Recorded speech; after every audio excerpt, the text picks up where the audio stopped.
For more insight into this case and its impact on the school choice debate, we're joined by Nicole Garnett. She's a professor at the University of Notre Dame Law School and an expert in education policy. Welcome, Nicole. Thanks for joining us.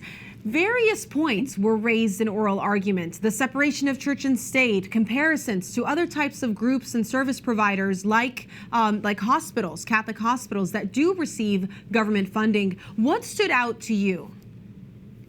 Well, I think that the thing that stood out most to me is the basic argument that was made that St. Isidore, the school, is a private religious organization. And if St. Isidore was a private organization that wasn't religious, there would be no question that St. Isidore could be a charter school. So they have Native American charter schools in Oklahoma.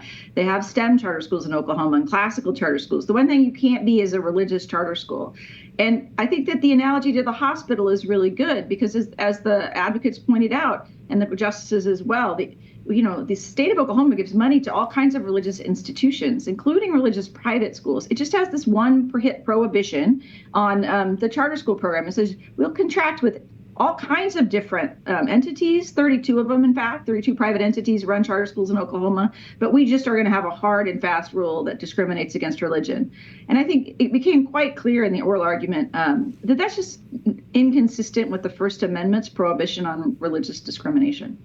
Well, explain that to us a little bit more, because we hear that argument thrown out all the time, the separation of church and state, and it's this magical wand that is pulled out anytime that a religious entity wants to partner with the government. So explain that to us a little bit. Sure. So there is a misunderstanding, a misapprehension, a dated understanding of what's called the separation of church and state, which is that the Constitution, whether it's the Oklahoma Constitution or the federal Constitution's Establishment Clause, prohibits the government from cooperating with religious organizations to advance the common good, when in fact the opposite is true. The First Amendment to the Free Exercise Clause requires the government to extend an invitation to religious organizations to participate fully in public programs when it extends that invitation to secular organizations. I think one thing that struck me about particularly the Attorney General's arguments in this case was that he seems to be sort of stuck in what the Becket Fund has called a shag carpet understanding of the Establishment Clause, one that's stuck in the 1970s and hasn't been updated since.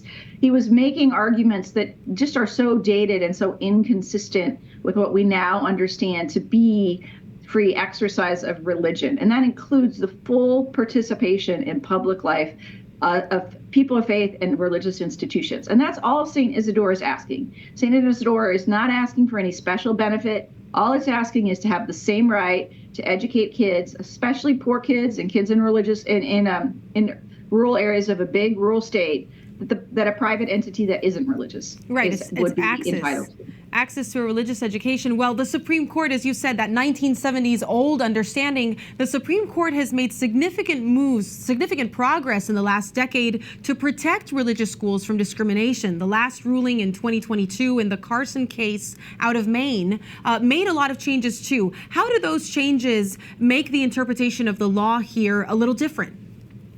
So Carson is a really, really important case. So Carson versus Macon held that the state of Maine violated the Free Exercise Clause by excluding religious schools from a tuition support program for kids in schools without districts without high schools. And the court said, look, that's just religious discrimination. It's odious to our Constitution. And it actually went farther, and it said the state of Maine can't use. The state of Maine would say, well, it's fine if it's a religious school as long as it's not teaching religion. And as we know as Catholics, that's a distinction without a difference. To be a religious school is to teach religion, to infuse the curriculum with religion. And the Supreme Court said exactly that. You cannot exclude a religious school from a public program, a school choice program, either because it has of its religious character or the fact that its curriculum is religious. And that's what the state of Oklahoma is doing with its charter school program. This is a school choice program. It's a privately operated school, and no child will go to St. Isidore unless the parent chooses to send that kid to St. Isidore. So public funds only flow to St. Isidore as a result of private choice. And in that context, Carson makes abundantly clear that the free exercise of religion requires the state to include religious schools in its publicly funded school program of school choice. Now, Nicole, quickly, there is also another argument where people fear government funds. They fear the strings, like of including pronouns, including any new transgender regulations, because they receive government funding and having that affect their schools. What do you say to that? So I think obviously it's a legitimate concern. I've been an advocate for parental choice my whole life. And I'm grateful to God that so many states are now embracing parental choice, private school choice programs, as well as charter schools. But, as Catholics, we have to know where to draw the line. And sometimes deals will not be just.